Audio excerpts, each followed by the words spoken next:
hindi po ba pagbabagsak ito ng gobyerno? Unang-una po, may warrant of arrest. Pangalawa, may case na nakafile. Pangatlo, may mga di umanong biktima na magsasalita patungkol sa kaso. Hindi po ito basta gawa-gawa na kwento. May mga biktima. Hindi ito pagpaplanta ng ebidensya.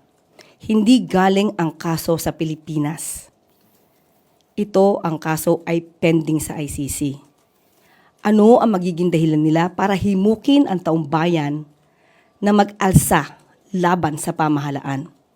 Samantalang ang pamahalaan ay gumagawa, tumutupad ng batas. Ang pagtawag ba ng people power ay paglabag sa batas?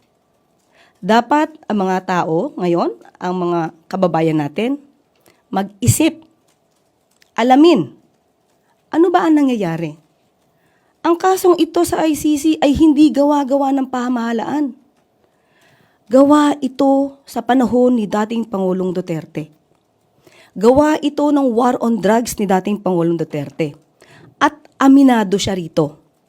Bakit isisisi ang pag-i-issue ng warrant of arrest, ang pagpapadala sa kanya sa ICC, kung siya mismo sinabi ni dating Pangulong Duterte, "Sue me.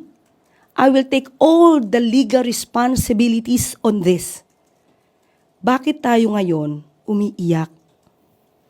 Samantalang pinapatupad lang naman natin kung ano ang nasa batas.